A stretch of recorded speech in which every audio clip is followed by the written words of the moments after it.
ओम श्री गणेशाय नमः। ओम श्री महालक्ष्मी नमः। आप सभी का मेरे YouTube चैनल पर हार्दिक स्वागत है।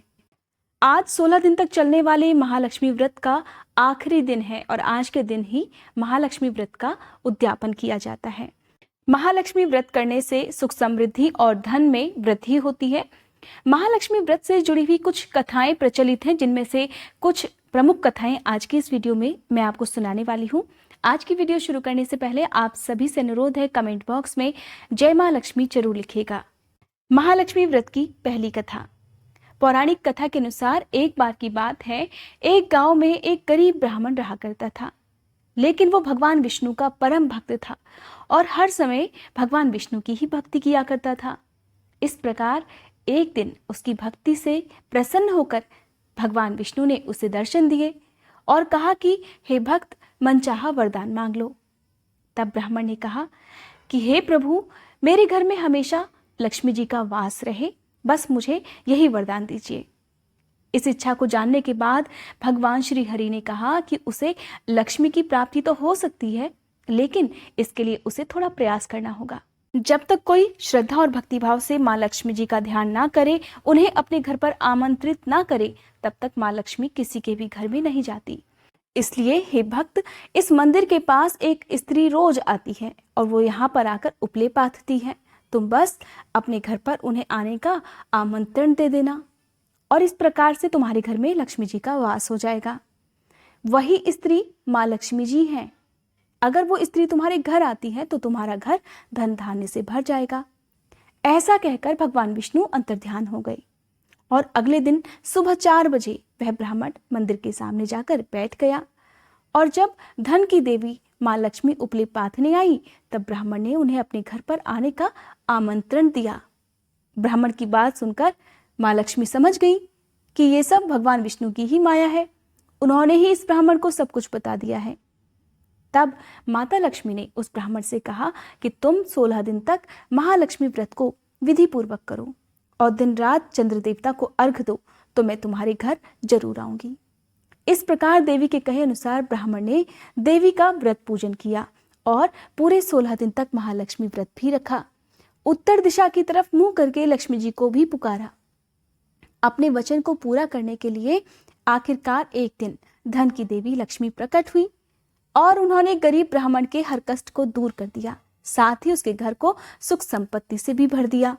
इस प्रकार महालक्ष्मी व्रत को जो भी भक्त सच्चे मन से रखता है, माँ लक्ष्मी उनके घर में जरूर वास करती हैं और उनके घर में धन के भंडार भी भरती हैं। अब सुनिए महालक्ष्मी व्रत की दूसरी कथा। पौराणिक कथा के अनुसार एक बार भगवान विष्णु धरती लोक पर भ्रमण करने के लिए निकल पड़े। तब माँ लक्ष्मी ने भी उनसे निवेदन किया कि हे प्रभु, मैं भी आपके साथ आना चाहती हूँ। तब भगवान विष्णु उनके स्वभाव से परिचित थे, इसलिए उन्होंने पहले ही उन्हें आगाह कर दिया कि मैं आपको एक ही शर्त पर अपने साथ ले चल सकता हूं, जब तुम मेरा कहना मानो। और मेरी शर्त यही है कि तुम्हें किसी भी तरह से दक्षिण दिशा की तरफ ना तो देखना है और ना ही जाना है। अब ये बात सुनकर माँ लक्ष्मी जी मन ही मन बड़ा प्रसन्न हुई। उन्होंने सोचा, चलो सशर्त ही सही, भगवान अपने साथ ले जाने के लिए माने तो सही। तब माँ लक्ष्मी जी उनसे तुरंत कहने लगी, हे प्रभु, मुझे सारी शर्तें मंजूर हैं। अब भगवान विष्णु ने कहा कि जैसा मैं कहूं ठीक वैसा ही आपको करना होगा। माता बोली, ठीक है प्रभु, आप जैसा कहेंगे मैं वैसा ही करूंगी। इस प्रकार भगवान विष्णु माँ लक्ष्मी जी को अपने साथ धरती लोक पर ले आए और वे दोनों भ्रमण करने लगे। अब जब वे दोनों भ्रमण कर रहे थे, तभी एक जगह पर रुककर भगवान श्री हरि ने कहा, हे देवी, मैं दक्षिण दिशा की तरफ जा रहा हूं और तुम्हें इसी जगह पर रुककर मेरा इंतजार करना होगा। ऐसा कहकर भगवान विष्णु दक्षिण दिशा की तरफ बढ़ गए। अब माँ लक्ष्मी जी को जिज्ञासा हुई कि भाई, दक्षिण दिशा में ऐसा क्या है जो भगवान मुझे वहां पर ले जाना ही नहीं चाहते। अब माता का स्वभाव तो वैसे भी चंचल ही माना जाता है। कहते हैं कि लक्ष्मी जी बड़ी चंचल होती हैं, वे एक जगह पर कभी टिक ही नहीं सकती। इसी तरह से उनसे उस जगह पर भगवान विष्णु का इंतजार करना मुश्किल हो गया। उनसे उस जगह पर रुका ही नहीं गया और फिर आखिरकार वे भगवान विष्णु की तरफ ही बढ़ने लगी, जिस तरफ भगवान विष्णु गए थे। जब आगे चली तो उन्होंने आगे चलकर एक बहुत सुंदर सरसों का खेत देखा। उस खेत में सरसों के सुंदर पीले फूल इस तरह से लग रहे थे मानो किसी ने पीले रंग का मखमली बिस्तर पूरे खेत में बिछा दिया हो।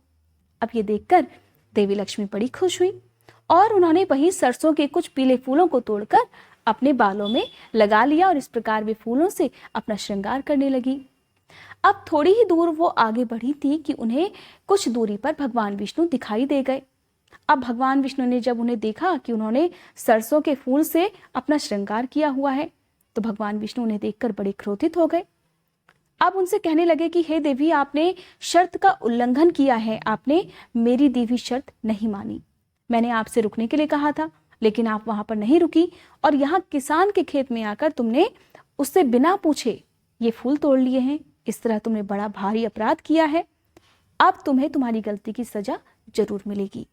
अब भगवान विष्णु की बात सुनकर देवी लक्ष्मी को अपनी गलती का एहसास हुआ, लेकिन अब क्या हो सकता था। भगवान विष्णु ने तो माता लक्ष्मी को सजा देनी ही थी और इस प्रकार उन्होंने सजा दी कि तुमने जिस तरह से किसान के खेतों के फूल तोड़कर अपराध किया है, इसके बदले अब तुम्हें 12 वर्ष तक इस किसान के घर में रहकर उसकी सेवा करनी होगी।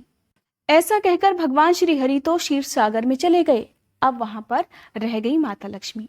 इस प्रकार माता लक्ष्मी ने एक गरीब औरत का रूप धारण किया और वे किसान के घर की तरफ चल पड़ी। किसान के घर पर पहुंचकर वे उससे विनती करने लगी कि मैं बहुत गरीब हूँ, मेरे पास रहने का कोई ठिकाना भी नहीं है। अगर तुम मुझे अपने घर पर रख लोगे तो मैं तुम्हारे घर का काम कर दिया करूंगी, बदले में मुझे 2 वक्त का खाना दे दिया करना। किसान की पत्नी ये बात सुनकर बहुत खुश हो गई, क्योंकि किसान और उसकी पत्नी बहुत दयालु थे। इस प्रकार माता लक्ष्मी एक नौकरानी के रूप में उस किसान के घर पर रहने लगी, उसके घर के सारे काम करने लगी। किसान और उसकी पत्नी इतने गरीब थे कि बड़ी मुश्किल से उन लोगों का गुजारा हो पाता था। एक दिन उनकी गरीबी देखकर माता लक्ष्मी ने, जो कि उनके घर पर नौकरानी के रूप में रहती थी, किसान की पत्नी से कहा कि तुम माँ लक्ष्मी जी की प्रतिमा बनाकर उसकी पूजा किया करना और 16 दिन तक व्रत रखना। ऐसा करने से तुम जो भी मांगोगी तुम्हें वो सब कुछ मिल जाएगा। किसान की पत्नी ने ठीक वैसा ही किया। उसने महालक्ष्मी व्रत किए। 16 दिन तक विधि विधान से व्रत करने के साथ ही उसने 16वें दिन व्रत का उद्यापन भी किया और कुछ ही दिनों में इस व्रत के प्रभाव से उनके घर में धन धान्य के भंडारे भर गए। इस प्रकार हंसी खुशी से 12 साल का समय कब बीत गया पता ही नहीं चला। अब जब 12 साल का समय पूरा होने को आया, तब भगवान विष्णु माता लक्ष्मी जी को लेने के लिए आए। तब माता लक्ष्मी ने अपना असली स्वरूप दिखाकर उस किसान को बता दिया कि किस तरह से वे उसके घर पर एक गरीब औरत के रूप में रह रही थी। जब किसान को इस बात का पता चला तो उसे अपनी गलती पर बड़ा पश्चाताप हुआ। उसे बहुत दुख हुआ कि उसने माता लक्ष्मी को अपने घर पर एक नौकरानी के रूप में रखा था। उसने माता लक्ष्मी के चरणों में गिरकर उनसे क्षमा याचना की और उनसे वहीं पर रुकने के लिए कहा। तब माता लक्ष्मी ने उससे कहा कि इसमें क्षमा मांगने वाली तो कोई बात ही नहीं है, क्योंकि मैंने तुमसे पूछे बिना तुम्हारे खेत से फूल तोड़ लिए थे, जिसकी वजह से मुझे तुम्हारे घर पर एक नौकरानी के रूप में रहना पड़ा। आज मेरा समय पूरा हो चुका है, इसलिए अब मुझे तुम्हारे घर से जाना ही होगा, क्योंकि मैं कभी भी एक जगह पर नहीं रह सकती। लेकिन अगर फिर भी तुम चाहते हो कि मैं तुम्हारे घर पर रहूं तो तुम हर वर्ष 16 दिन तक महालक्ष्मी जी के व्रत करना, और जिसके प्रभाव से तुम्हारे घर में कभी भी धन धान्य की कमी नहीं रहेगी। माना जाता है कि तभी से हर वर्ष 16 दिन तक महालक्ष्मी जी के व्रत रखे जाते हैं और 16वें दिन पूरे विधि विधान से उद्यापन भी किया जाता है। ये थी महालक्ष्मी व्रत की कथा। अगर आज की ये कथा आपको पसंद आई हो तो वीडियो को लाइक करने के साथ ही मेरे चैनल को सब्सक्राइब करके बेल आइकन प्रेस करना मत भूलिएगा।